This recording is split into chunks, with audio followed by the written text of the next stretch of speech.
Dando sequência aqui ao nosso tema, é a Trindade uma doutrina bíblica?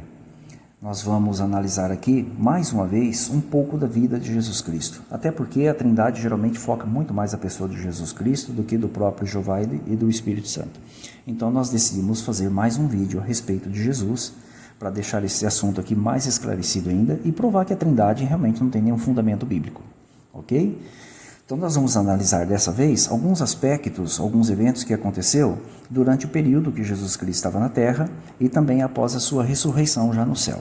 Ok? No terceiro vídeo nós falamos da sua pré-existência antes de vir à Terra. Agora nós vamos falar um pouquinho de alguns assuntos da sua vida na Terra e também após a sua ressurreição para o céu.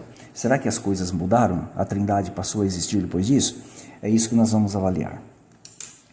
Jesus Cristo, evidentemente, nunca disse, eu sou Deus, eu sou todo-poderoso, eu sou o Criador. Até porque realmente não é, né? Ele sempre deixou claro que ele é o Filho de Deus e assim ele era reconhecido por todos os seus seguidores, né?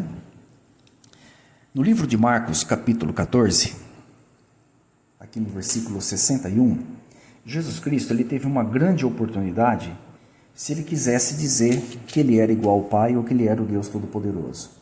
Veja no interrogatório que foi feito com ele no Sinédrio, o que foi perguntado para ele. Olha, o sumo sacerdote voltou a interrogá-lo, dizendo, você é o Cristo, ou seja, o Messias, o ungido, o Filho do Bendito, ou seja, do Deus Altíssimo, como algumas Bíblias vertem, ou Deus vivo, né? Você é? Veja bem, Jesus aqui ele teve a oportunidade de revelar a sua identidade. Se ele fosse parte da Trindade, Deus Filho, Deus Todo-Poderoso, então este era o momento dele revelar isso. E o que ele confirmou? Né? Se ele era o Cristo, Filho do Deus Altíssimo, veja o que ele disse aqui. Ó. Olha lá, eu sou. Né? Algumas Bíblias colocam eu sou. Então Jesus deixou claro que ele não era o Deus Todo-Poderoso e nem parte dessa divindade de Deus Poderoso, mas sim o ungido do Deus Todo-Poderoso, o Filho do Deus Todo-Poderoso. Então fica muito claro que Jesus Cristo, ele negou ser Deus, né? Como muitos tentam afirmar.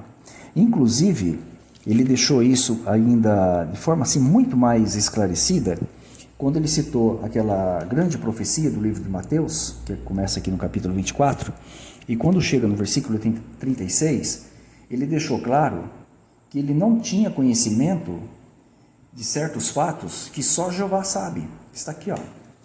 Mateus 24, 36, olha. Ele disse assim, ó, sobre o grande dia de Deus, quando ele vai resolver as coisas finalmente na terra, ele disse, ó, a respeito daquele dia e daquela hora, ninguém sabe, nem os anjos dos céus, nem o Filho, ele está falando dele, mas somente o Pai.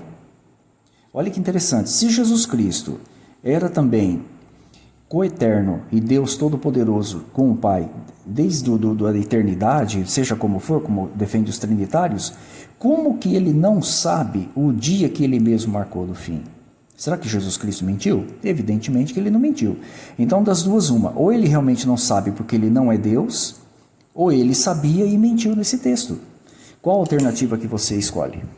Evidentemente, você vai escolher a alternativa que ele não sabia, porque Jesus Cristo jamais mentiu com a sua própria boca.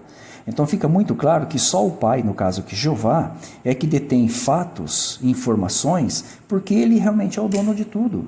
Então como que pode ter três seres envolvendo a pessoa de Jesus aqui especificamente, sabendo de todas as coisas, e ele não sabia o dia que ele marcou? O dia que ele mesmo marcou lá no passado, quando vai ser o fim, né? Então fica muito claro aqui que Jesus exaltou o Pai como o único sábio, né? Inclusive ele excluiu ele dessa posição, ok? Você consegue imaginar o Todo-Poderoso fazendo isso? Que diz aqui no Evangelho de João? A gente poderia citar aqui dezenas e dezenas de textos, né? Mas imagina o tamanho que ficaria esse vídeo, né? Levaríamos aqui muitas horas. Então nós estamos tentando condensar as informações aqui dentro de um período de mais ou menos de uns 10 minutos, até para não ficar muito cansativo, tá? Olha aqui, ó. Você consegue imaginar alguém com o título de Todo-Poderoso fazer o que está aqui no capítulo de João, Evangelho de João, capítulo 8, versículo 55? Olha só. No entanto, vocês não o conhecem, mas eu o conheço. Ele está falando de Jeová, o Pai, né? E se eu disser que não conheço, seria mentiroso, como vocês. Mas eu o conheço, está falando de Jeová, o Pai Celestial, e obedeço a sua palavra. Você consegue imaginar alguém que fosse todo-poderoso, que é todo-poderoso, obedecer outro? Imagina um todo-poderoso obedecendo outro? Realmente não tem o menor sentido. Então fica muito claro que Jesus Cristo na terra continua a sua submissão a Jeová, como ele já tinha lá em Miqueias capítulo 5, versículo 4, nós citamos, né, que Jeová já era o Deus dele antes dele vir à terra, né? E isso ficou muito claro ainda quando os apóstolos escreveram, por exemplo, o livro de Atos, olha. Atos capítulo 3, versículo 13, destaca quem Jesus Cristo realmente é em relação a Jeová. Olha, o Deus de Abraão, de Isaque e de Jacó, o Deus de nossos antepassados, glorificou quem? Seu servo Jesus. Essa expressão, servo Jesus, está também no capítulo 4, versículo 27 e 30. Aquele que vocês entregaram e negaram diante de Pilatos, etc. Né? Então veja, quem que é o Deus de Abraão, Isaque e Jacó? Jeová, evidentemente. E ele glorificou quem? Glorificou seu servo Jesus. Jesus, a Bíblia deixa claro que ele é servo do Deus Altíssimo Jeová, como vocês podem notar. Essa submissão como servo de Jeová e aquele que cumpre a vontade de Jeová, cumpriu na terra e continua cumprindo no céu, fica mais claro ainda no livro de 1 Coríntios capítulo 15, versículo 24 em diante, que você está vendo aí. Aqui mostra que Jesus Cristo ele continua submisso a Jeová, mesmo tendo a posição como Rei dos Reis, porque aqui o fato está falando do fim do milênio, entendeu? Olha, a seguir o fim, quando ele entregar o reino a seu Deus e Pai. Veja, lá no fim dos 1000 anos, Jesus Cristo vai devolver o reino para quem? Para seu Deus e Pai. Então, para os apóstolos, Jesus Cristo, mesmo no céu, como Rei dos Reis, Senhor dos Senhores, e após governar 1000 anos a terra, ele continua tendo um Deus e Pai acima de si. E ele vai devolver o reino que o Pai entregou para ele. Aí no versículo 25 fala mais um pouquinho desse fato, né? O 26 também. O 27 fala que Deus sujeitou tudo a ele, né? Menos a si mesmo, entendeu? E no 28 acaba concluindo, né? Você congela a imagem para ler tudo. Ó. No entanto, quando todas as coisas tiverem sido sujeitas, então o próprio Filho também se sujeitará àquele que lhe sujeitou todas as coisas. Ou seja, Jesus se sujeitará a Jeová, lá no fim dos 1000 anos, para que Deus, Jeová, Deus seja todas as coisas para com todos. Então fica muito claro que Jesus é um servo leal de Jeová. Até no fim dos 1000 anos, ele vai continuar submisso a Jeová para fazer a vontade de Jeová. E para nós sacramentarmos de vez essa situação e eliminar todo e qualquer conceito da Trindade, né? Nós vamos ler o livro de Apocalipse agora, capítulo 3, versículo 2. Olha aqui, ó.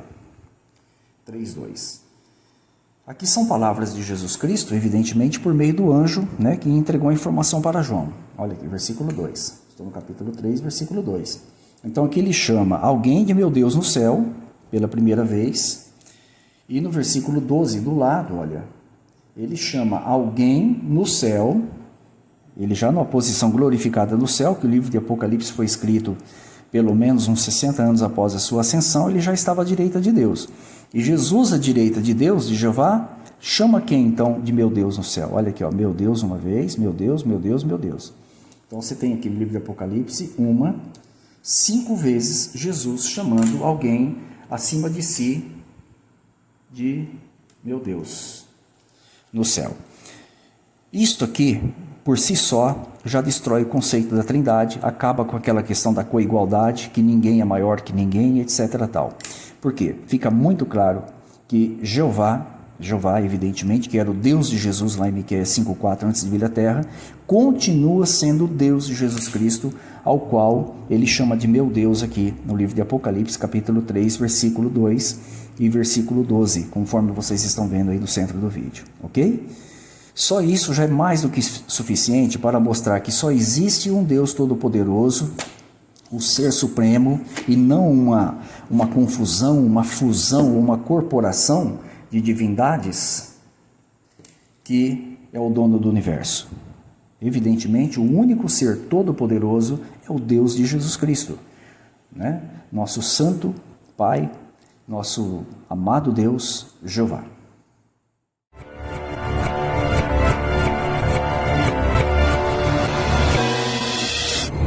conhecereis a verdade,